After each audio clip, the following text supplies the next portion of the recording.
everyone, my name is Ashley, and this is Chapter 5 Vocabulary Presentation.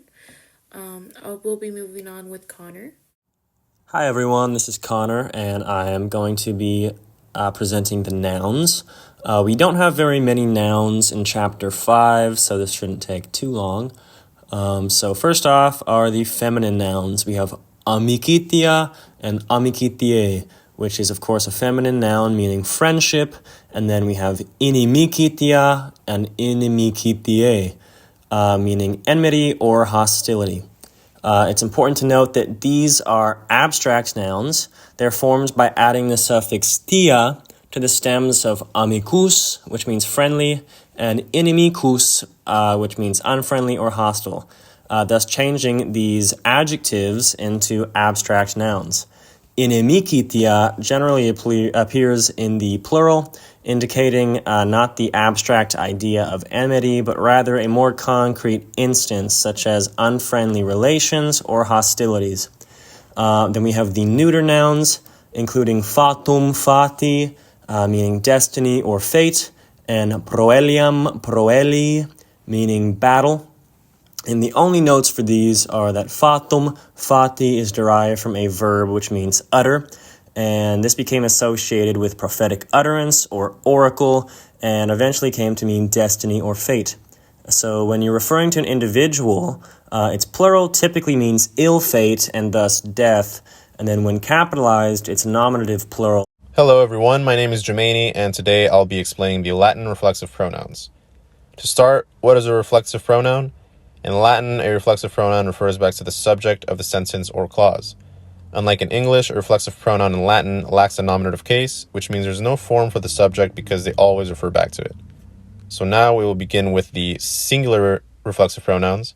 In the first person genitive, we have me, of myself, dative, me, to/for myself, accusative me, myself, ablative me, from myself. In the second person singular, we have tui, of yourself, tibi, to/for yourself, te, yourself, te, from yourself. In the first person plural, we have nostrum, nostri, of ourselves, nobis, to/for ourselves, nos, ourselves, nobis, from ourselves. In the second person plural, we have vestrum/vestri, of yourselves, vobis, to/for yourselves, vos, yourselves, and vobis again, from yourselves. In the third person singular/plural, we start with the genitive sui, of himself, of herself, of itself, and of themselves. In the dative, we have sibi, to/for himself, herself, itself, and themselves. In the accusative, we have se/sese, himself, herself, itself, and themselves. In the ablative, we have sese, from himself, from herself, from itself, and from themselves. Hello, my name is Ashley, and I will be covering the verbs. The first verb is accipio, accepiri, accipi, acceptus. And the definition of this is to receive, accept, hear of, or learn of. So this is a compound verb. Accipio is a compound formed by adding the prefix ad to capio, meaning to take.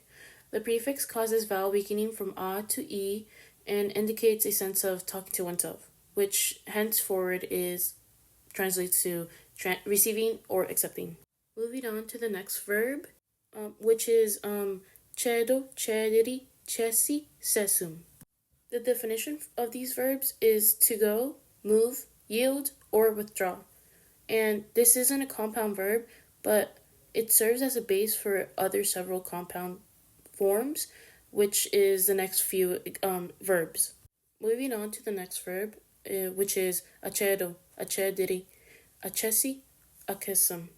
And the definitions of this verb is to go to, come to, or approach. And this is a compound verb. So this is a compound verb because it is formed by adding ad to cedo, meaning to go. And the prefix modifies the verb's meaning to indicate there is direction or movement towards something. The last verb on this slide is desiedo, desiederi, desiesi, desesum. And the definition of this verb is to go away or depart. And this is a compound verb.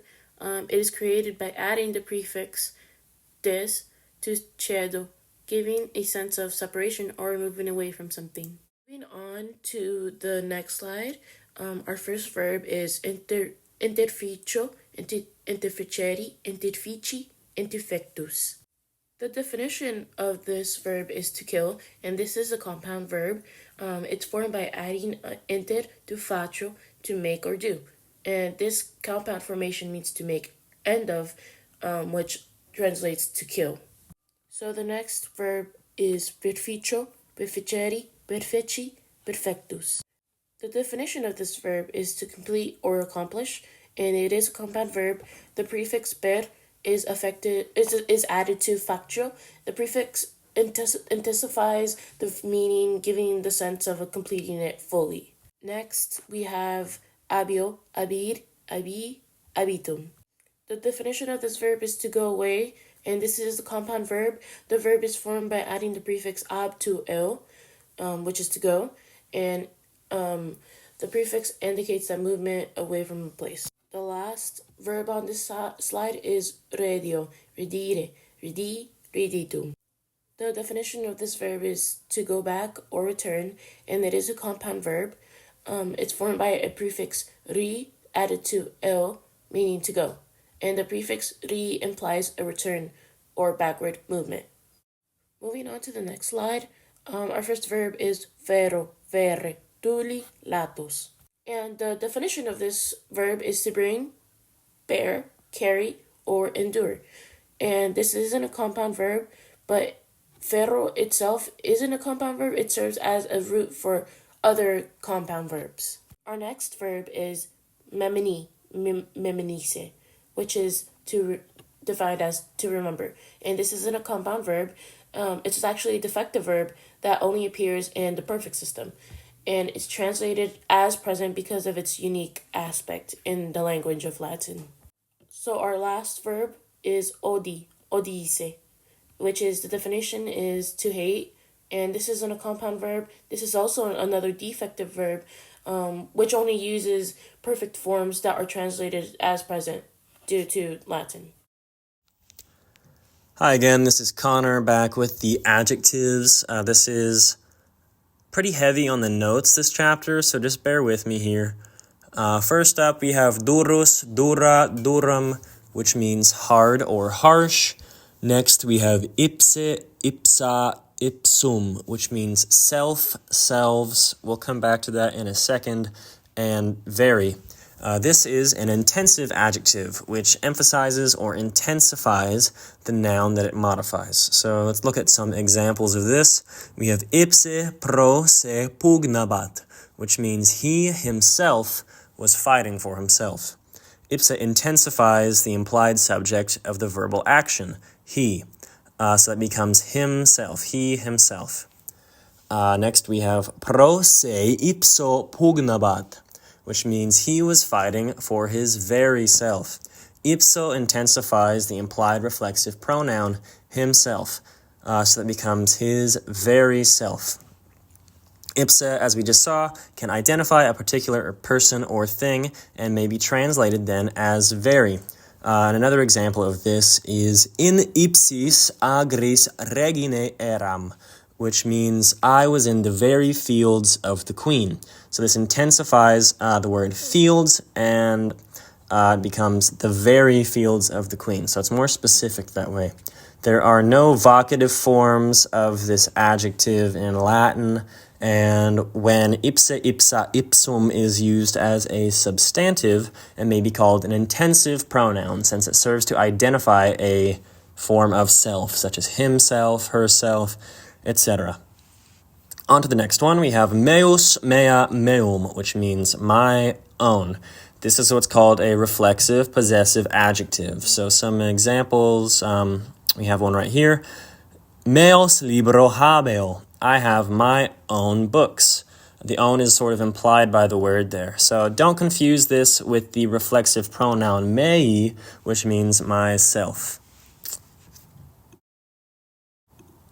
Next up, we have noster, nostra, nostrum, which means our own. It's another reflexive possessive adjective, and it must not be confused with nostram, nostri, another reflexive pronoun meaning ourselves. Next, we have pius, pia, pium, which means dutiful or loyal. This describes a person who acts in accordance with duty to one's family, country, or their gods. And when describing a thing, the dutifulness of a person is then transferred onto said thing. This also creates a compound adjective impius when adding the prefix in, which means not. And now I know it says impius with an N and not with an M and not with an N. That's what the book says. So I'm just following the book on that one. I know the in doesn't match the im necessarily. Maybe it's a special case. Neither of these words, impius or pius, feature a masculine singular vocative in classical Latin.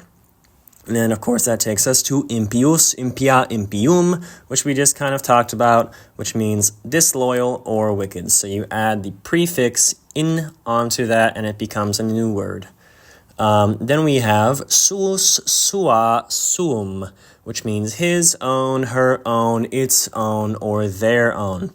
This is another reflexive possessive adjective, of course, and it should not be confused with sui, a reflexive pronoun meaning himself, herself, itself, or themselves. Next up, we have tuus, tua, tuum, which means your own. This is, of course, another reflexive possessive adjective, and you must not confuse tui, another reflexive pronoun meaning yourself. And lastly, we have wester, westra, and westrum, meaning your, plural, own. This is another reflexive possessive adjective, and it must not be confused with the reflexive pronoun westrum, westri, for yourselves. Hello, this is Olivia, and I am going to be going over adverbs. The first one that we have is bene, meaning well. Next, male, meaning badly, and this can also include wickedly, wrongfully, poorly, scarcely, inopportunely, and ill-advisedly. And next we have multum, which means much or a lot. Next is sic, meaning so, thus, in this way, in such a way. And a note about this, as it indicates that the action of the verb it modifies is being done in a manner that has just been or is about to be indicated. Next, we have tamen, which means nevertheless, and it regularly occurs in a main clause following a concessive clause. However, it may also occur without an expressed concession in the preceding clause or sentence to indicate that the statement includes tamen is true in spite of what has just been said. And finally, we have valde, meaning strongly. The next section we will be covering is conjunctions. The first one we have is esti, meaning although, nisi, meaning if, not unless, postquam, meaning after, quamquam, meaning although, quoniam, meaning since or because, si, meaning if, ubi, which means when, but it can also be an interrogative adverb meaning where or when. So this is used with a subordinating conjunction, when, that introduces a temporal clause, or as an interrogative adverb, where or when, that introduces a question. So an example for this one is ubi venian ubi est, meaning when will she come, where is she? And finally we have ut, meaning as or when. It may mean as and introduce a comparative clause, provides a standard of comparison for a main clause, which often includes the adverb sic, which we just learned means so, or may mean when, that introduces a temporal clause. Ut, meaning as, may also introduce virtual parenthetic marks. Now we can move on to the cognates. There are only a few for this chapter, starting with cero, The cognates are bear, beer, pero, burly, burden, birth, bring. Then we have fero and fera. We have euphoria, periphery, and paraphernalia. Next, tuli and latus. We have toll, tolerate, extol, and perhaps atlas. And finally, sui, we have self, swami, secede, secret, sober, ethnic, and sine fine.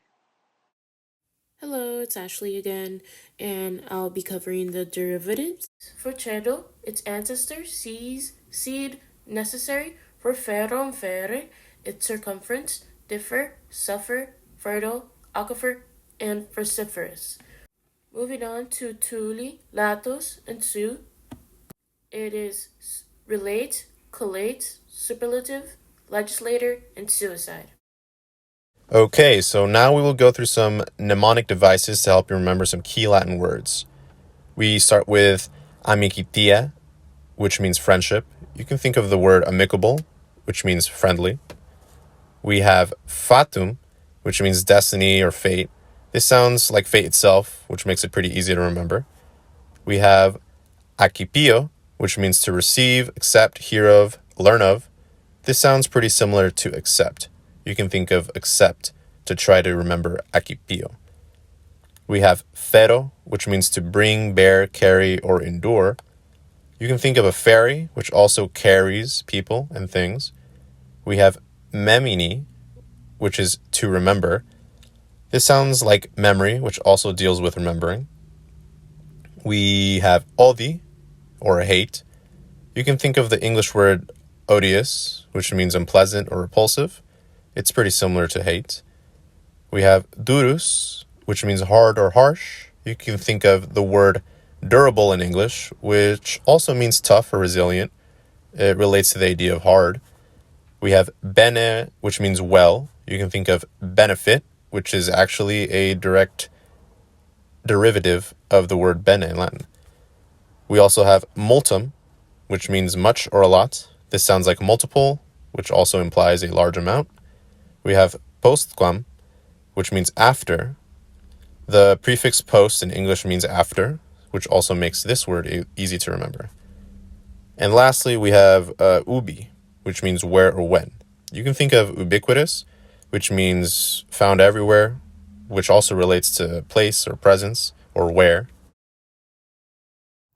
All right, hello again, everyone. This is Connor once more, and we are wrapping it up with the quiz here.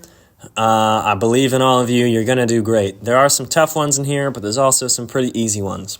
So, number 1, translate this sentence. Libros oderatis. And remember that odi, odice is a defective verb. So we have A, you will hate the books. B, they hated bad books. C, you all used to hate bad books. And D, it will love the book. 2, what is the parsing of que seramus? A, third person singular, perfect active indicative. B, second person plural, imperfect passive indicative. C, first person plural, future perfect active indicative. Or D, first person plural, pluperfect active indicative. All right, number 3, the verb fero is irregular, true or false?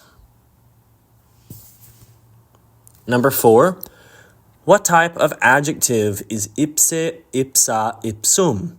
Is it A, a reflexive possessive, B, substantive, C, intensive, or D, possessive?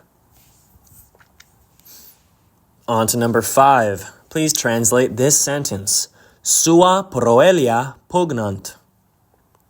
Is it A, she fights in the battle? B, they fight their own battles? C, they had fought their own battles? Or D, she will fight her own battle?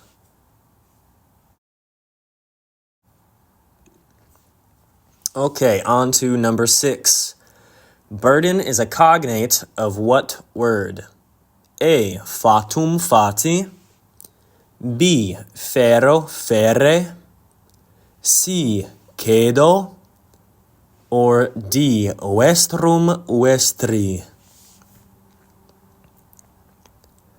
7. What does accessisti mean? Does it mean A. I approach. B. You go away. C. You all approached. Or D. You approached. 8. What type of verb is memini meminisse? Is it A. Defective. B. Inflective. C. Perfective. Or D. Affective. Number 9. This one's a bit of a toughie, so watch out. Translate this sentence. Quamquam bonum amas, ea te non amabit. Does it mean A. Although you love the good woman, she will not love you? B. Although the good woman loves you, you will not love her? C. Although you loved the good man, he does not love you? Or D. Although they loved the good things, they did not love each other?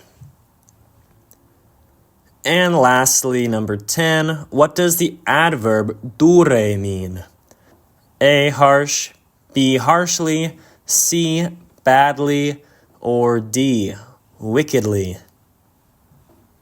All right, I'm sure you all did fantastic, and that is the end of the quiz. Thank you all very much.